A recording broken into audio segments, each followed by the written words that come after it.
मेरे को देखे ना आज जो जिस तरह से मैं मुखबिर वो के लिए कह नहीं रहा जा हूँ तीन तो टूट गए नहीं सर, देखें तीन ना, तो टूट गए देखें आठ मेरी में बात सुने, देखें बात सुने, बात ये है कि ये ऑनर होता है चीफ जस्टिस का। काजी साहब से उनके हो सकता है कुछ इख्तलाफात हों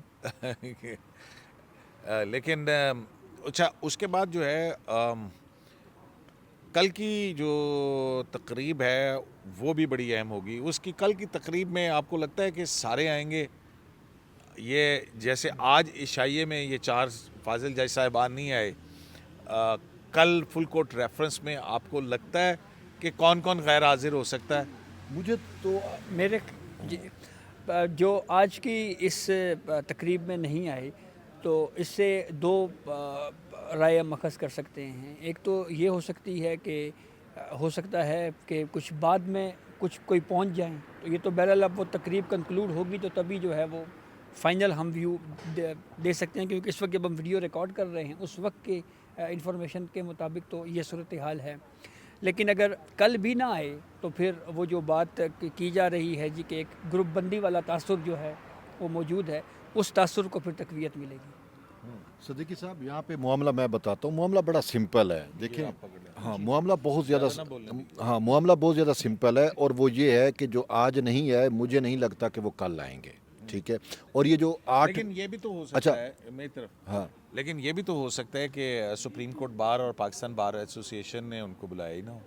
नहीं नहीं नहीं नहीं नहीं नहीं नहीं ऐसा जो वो चारों हाई कोर्ट्स के चीफ जस्टिस साहबान को बुला सकते हैं, तो ये जो पास में बैठे हैं इनको नहीं बुला सकते, ये आउट ऑफ क्वेश्चन है। और अब दूसरी बात ये है कि आप शक का फ़ायदा दे सकते हैं उनको ना आने का, लेकिन बात ये है कि 8 थे, 8 में से रह गए हैं 5 जो सामने आए हैं। अब कल का दिन इम्पोर्टेंट होगा, तो और कल मज़ीद पता चलेगा। कल चूँकि चलो ये तो Pakistan bar council supreme court bar का इशाया था, लेकिन कल तो मुकम्मल सुप्रीम कोर्ट की अपनी फंक्शन है और उसी का जो है फुल कोर्ट रेफरेंस है। उसमें भी अगर ये नहीं आते तो वो फिर बात जो मंसूर अली शाह साहब ने आज अपने ख़त में लिखी है वो बात साबित हो जाएगी कि ये जज जो हैं ये आइन और कानून की बजाय अवाम को सब कुछ समझ रही हैं, जबकि अवाम जो है वो पार्लियामेंटेरियन या सियासतदान अवाम को जवाब दे होते हैं। जज जो है वो आइन कानून और अपने हलफ के मुताबिक चलने का पाबंद होता है। इसका मतलब ये है कि इन्होंने बिल्कुल फिर ठान ली है कि आइन और कानून की बजाय हमारे लिए जो रास्ता है वो पॉपुलिज्म है, पॉपुलिस्ट अप्रोच है। और इस टाइम सुप्रीम कोर्ट में जो डिवाइड रही काजी साहब के दौर में वो थी कॉन्स्टिट्यूशन वर्सेस पॉपुलिज्म। और पाकिस्तान जैसा मुल्क और दुनिया में हर जगह पे पॉपुलिज्म की जो है वो डिस्करेज हो रहा है। अनफॉर्चुनेटली पाकिस्तान में जो है इसको थोड़ा सा वो मिला, हौसला अफजाई हुई, लेकिन काजी साहब जैसे आइन पसंद जज ने with in supreme court populism की जो है उनको डिस्करेज किया है, और हमारी रियासत ने भी इसको डिस्करेज किया है। और अब अगर ये जज अपने उस पॉपुलिज्म पे जाते हैं तो मुझे उम्मीद है कि जस्टिस याह्या खान अफरीदी जैसा आइन पसंद जज जो है वो इसको डिस्करेज करेगा। उन्होंने अगर कोई अटेम्प्ट भी करेंगे तो वो होपफुली फेल हो जाएगी। जस्टिस याह्या अफरीदी अभी तक तो यही नज़र आ रहा है कि मैन ऑफ प्रिंसिपल हैं, आप उनका पिछला भी सारा, और बहुत ही ज़्यादा अपने आप को अलग थलग भी रखते हैं इस तरह की कंट्रोवर्सी से। जो माजी की अगर उनकी चीज़ें देखें तो क्या वो कोशिश नहीं करेंगे कि इन जजेस के जो नाराज़ और तकसीम करना चाहते हैं उनके पास जाएं और उनको कहें कि भाई बंदे दे पुत्र बन जाओ, मैं अफरीदी हूँ। नहीं देखिए वो मतलब देखिए बहुत ज़ाहिर है, मैं आपको बात बताऊँ, जजेस जो है ना बहुत तहम्मुल से एक दूसरे के साथ बात करते हैं, और उन्होंने किसी जज का अपना कुछ ज़ाती चीज़ तो है नहीं। लेकिन आना तो ये चाहिए था ना, सुप्रीम ये कोर्ट कोई ऑफ गली मोहल्ले का पाकिस्तान फोरम तो है नहीं, सुप्रीम कोर्ट का, मतलब इसमें ऐसे ना आना, ये तो बच्चों वाली हरकत है, बच्चों वाली हरकत है बच्चों कि वाली हरकत है। मैं नहीं खेलता। हाँ, मैं नाराज हूँ। नहीं, सर हो सकता है कोई मसरूफियत हो, आप याह्या इस पे खान भी अफरीदी देखें साहब ना। वैसे गए तो थे, देखें जो हमारी इतलात कोई हैं फैसला लिखना हो, कोई और मसरूफियत भी तो हो सकती है ना सर। रात दे टाइम मसरूफियत हैं। लेकिन देखो बाकी देखो अगर यार देखें बात लेकिन सुने, याह्या अफरीदी साहब के पास सुना है कि व्हाट्सएप भी नहीं कर सकते, मेरा ख्याल ये एंड्रॉइड है, फोन यूज़ नहीं करते। नहीं मेरा ख्याल है कि वो काजी साहब ने अपने नोट में लिखा है ना कि वर्चुअल कोर्ट कायम कर ली है, तो अब वर्चुअली काम करेंगे वो, ठीक है ना। वो चैम्बर से काम कर लिया, वो अपना जो है ना उसमें वो कर लिया, ठीक है, तनख्वाह मिल गई तो ठीक है बस। याह्या अफरीदी साहब तो गए थे इनके चैम्बर में, मंसूर अली शाह के चैम्बर में भी गए थे और मुनीब अख्तर के भी चैम्बर में। 50 साल की दोस्ती है। ये ऐसे ही है ना कि आपके बच्चे मतलब ये इससे बड़ा जो 50 साल से आपका इससे दोस्त हो, इससे एक और बात भी ठीक है, निकलती है। और वो जो है जब उसकी ज़िंदगी का आपके दोस्त, आप कहते हैं मैं बड़ा दोस्त हूँ किसी का लेकिन जो है वो उसकी ज़िंदगी का एक ऐसा मौका कि जहाँ पे वो चीफ जस्टिस पाकिस्तान बन रहा है, यार आप प्राइम मिनिस्टर बन रहे हो या आप का वलीमा हो और आप और मैं कहें कि जी मैं तो 50 साल पुराने हम दोस्त हैं और मैं ना जाऊं ये तो बड़ी- और बना बना के मैं उम्र से निकल इसमें जाऊं, बहाना भी नहीं चलता। तो इसमें देखें ये वाला जो एक ही यारी- ये वाला जो तो शिकवा, हो गया ना। इसमें एक पहलू और भी आ जाता है। दोस्त से मैं थोड़ा सा इसमें ऐड करना चाह रहा हूँ कि एक दोस्त, वो कहते हैं ना कि दोस्त से दोस्त की कामयाबी भी बसा औकात बर्दाश्त नहीं होती, लेकिन यहाँ पे मामला है टोटल उलट। देखें आप लम्हे भर को अपने आप को जस्टिस मंसूर अली शाह समझ लें, ठीक है, तो अल्लाह माफ करे। अच्छा, तौबा, चलो तौबा, चलो तौबा, तौबा, चलो तौबा, एक इंसान के तौर पे देखें, मंसूर अली शाह ने सोचा था कि मैंने हलफ बहुत लेना बड़े है, जज मैं हैं चीफ यार, जस्टिस बहुत बड़े इंसान ये हैं। नहीं होना चाहिए। अच्छा। वो भी तौबा कर रहे हो। अच्छा अच्छा मंसूर अली शाह साहब ने बिल्कुल सोचा हुआ था कि मैं चीफ जस्टिस बनूंगा, ये होगा वो होगा। अब वो जो है वो उनका अपना दोस्त बन रहा है और बिल्कुल उसी जगह पे, उसी स्टेटस में जो मंसूर अली शाह के लिए मुख्तस था, या जो एंड टाइम पे मंसूर अली शाह से वो चीज़ छिन गई या उसके पास वो चीज़ नहीं आई, वो चली गई उसके दोस्त के पास। अब मंसूर अली शाह मुझे बताएं कैसे सदर हाउस में जाएं और देखें कि जिस जगह पे मैंने खड़ा होना था वहाँ पे जस्टिस याया खान अफरीदी खड़े होकर हलफ ले रहे हैं कि इंसान के अपने अरमान होते हैं, दुख होते हैं, तो वो सही तो दुखी हैं, इसी वजह से उन दुखों के मुताबिक के लिए तो वो चले गए हैं। और वो पता है जज तो जो है वो सबसे पहले जब कुर्सी पे बैठता है अपने आप को माइनस करता है। जज हलफ क्या उठाता है? यहाँ पे सर बेगमात को मैनेज जा- नहीं किया गया, सासू माओं को मैनेज नहीं किया यार वो गया। ये फखर दुरानी ने बड़ी स्टोरी दी है कि वो ये आपको पता है क्या स्टोरी दी है? नहीं, क्या वो क्या भाईजान खबर स्टोरी ये है कि मखसूस नशिस्तों का फैसला करने के बाद उन्होंने अपनी अहलिया को मैसेज किया।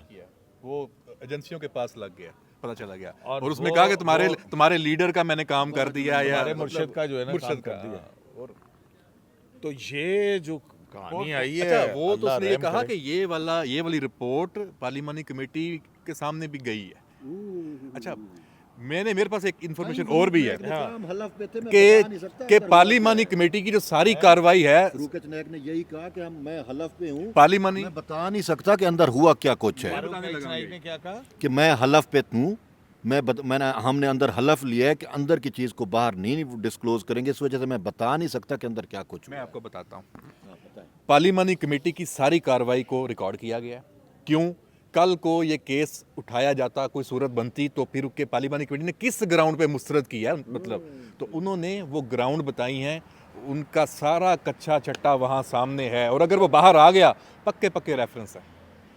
तो फिर तो मैं जाके चैलेंज कर देना यार। कि रिकॉर्ड ले आओ बाहर। बिल्कुल ठीक है, बिल्कुल ये वहाँ बाकायदा तौर पे ये चीज़ें पेश हुई हैं, पूरी रिपोर्ट्स सारी, जिसकी बुनियाद पे उन्होंने कहा कि तौबा तौबा, इनको तो हम नहीं बनने देते। तो ये रिपोर्ट्स कहाँ से और ये तो अब ये तो देखें देखें। ना, वो तो ये बता रहे हैं ना कि जनाब जो मैसेजेस पकड़े गए और हैं, जस्टिस मुनीब को तो इतना ज्यादा सर्विलेंस डिस्कस तो ही नहीं हुआ। इतने अहम तो देखे ना, पार हो गया। जो मुल्क का चीफ जस्टिस बनने वाला हो, जिसने अदालती साल में 60 से ज़्यादा छुट्टियां की हों, 5 गैर मुल्की दौरे किए हों, उनमें से 3 अमेरिका में किए हों, फिर जो है वो यहाँ पे अमेरिकन पॉलिटिकल सेक्रेटरी के साथ भी बैठा जो है ना स्टेज छोड़ के बैठा हो, तो वो फिर मतलब है कि पाकिस्तानियों से नहीं मिलना। कोई पाकिस्तानी मैसेज भिजवा दे कि आपसे मुलाकात करनी है तो कहेंगे कि नहीं जी ये मैं आपसे नहीं मिलूंगा, फलां फलां ये मशरूत। जो मिथ है, इसका थोड़ा आप लोग जवाब दें कि सीनियरिटी को कॉम्प्रोमाइज़ किया गया है, 2 सीनियर मोस्ट थे, क्या वाकई जस्टिस याया अफरीदी अपने इन दोस्तों से बहुत जूनियर हैं? रिकॉर्ड क्या कहता है? देखें रिकॉर्ड ये कहता है, सुने मेरी बात सुने, जस्टिस याया अफरीदी, आप पता है ये तीनों दोस्तों की एक लॉ फर्म बनी थी, और वो लॉ फर्म है